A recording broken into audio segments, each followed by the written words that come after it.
ilaah baa mahad iskale runtii waxaan rabaa inaan salaamo guddiga difaaca ee baarlamaanka Jamhuuriyadda Federaalka Soomaaliyeed ee golaha shacabka xildhibaanada golaha shacabka bahda saxaafadda sidoo xogeeya uu ka dhawaajiyay oo gudoomiyaha guddiga difaaca uu ka dhawaajiyay sharcigan wuxuu soo maray marxalada aad iyo aad u weyn marxaladiisu waxay ahayd oo koowaad soo jeedinta wasaaradda gaashaandhigga ee Jamhuuriyadda Federaalka Soomaaliyeed wuxuu soo maray golaha wasiirada ee xukuumadda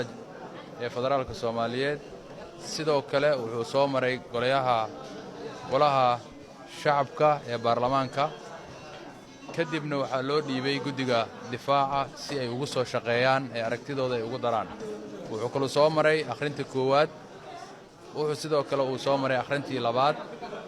maanta waxay inoo ahayd akhrintii saddexaad oo ah ansaxinta ee sharciga xaqsiinta ciidamada qalabka sida sidoo kale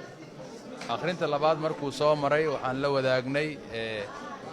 shacabka Soomaaliyeed si ayaga naftirkooda aragtooda ay ugu darsadaan waxa la wadaagay taliyaasha ciidamada ee dalka si ayaga naftirkooda aragtooda ay ugu biiriyaan maanta waxay inoo ahayd maalin taariikhi ah runtii aan filayno in golayaasha shacabka ee baarlamaanka Jamhuuriyadda Federaalka Soomaaliyeed ee cod aqlabiyada ay ku ansixiyeen sharcigan insha Allah ta'ala sharcigan wuu jiri jiray number 6 ee xaqsiinta laakiin waxa lagu sameeyay amendment waxaan ogsoonahay waqtiyo badan inaan soo marnay oo military system ahaa laakiin maanta dawladda aan haysano waa dawlad shacab ah ee baarlamaanka Jamhuuriyadda Federaalka Soomaaliyeed wuxuu matalayaa shacabka marka aragtida shacabka ayay ku ansixiyeen sharciga waxa kale inoo xiga waxa jira aqalka sare oo isna sidoo kale aan rajaynayno ee tubtii ay qaadeen ee golayaasha shacabka inay iyagana fikirkooda ay ku darsadaan kadibna ay noo fududeeyaan waxa kale oo jira dib u dhiska ciidamada qalabka sida gaar ahaan wasaaradda gaashaandhigga aan wasiirka aan ka ahay ciidamada hadda waxa ku socda wax la yiraahdo biometric registration diiwaangelin oo la diiwaangelinayo markii la diiwaangeliyo waxa soo bixi doona dad parallel ah dad waxa waaye oo da'dooda ay sareyso dhammaantooda waxay u baahan yihiin sharciyad in loo helo si xuquuqdooda ay u helaan marka sharcigan wuxuu u saamaxayaa qof kasto muwaadin Soomaaliyeed dalkaani u soo halgamay oo ku naafooway oo da' ku gaaray in xaqiisa la siiyo ku dhintay agoontooda oo ilaa u naxariistay waqtiyada hadda dhawaa ee dad badan oo aad iyo aad u qiimo badan saraakiil aad iyo aad u qiimo badan iyo sarkaal xigeenno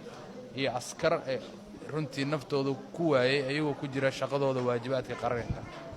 sidaa daraadeed caruurtooda iyaga waxay u baahan yihiin daryeel sharcigan wuxuu u saamaxayaa in xuquuqdii ay ku lahaayeen xukuumadda ay helaan ama dawladda ay ku lahaayeen ay helaan runtii waxaan mar labaad iyo mar saddexaad aan u mahadcelinayaa golayaasha shacabka iyo guddoonka golaha shacabka runtii oo waqti badan geliyay gaar ahaan guddiga saaxiibadeeda garabkayga taagan aad iyo aad u mahadsantihiin waxaan rajaynaynaa inaan sii guda galno inaan helno sharcigii difaaca ee National Defense Act sidoo kale oo hadda aan rajaynayo inuu la yaalo technical department-ga oo xafiiska ra'iisul wasaaraha iyo madaxweynaha asigana waqti dhow waxaan rajaynayaa inaan keenno golaha shacabka si loo helo sharciyad runtii qof kasta discipliinkiisa iyo sidoo yahayba qeexaya aad iyo aad mar labaad iyo mar saddexaad idinku mahadcelinaya waana mahadsantiin baadmeedina waa mahadsantiin wassalaamu calaykum warahmatullahi wabarakatuh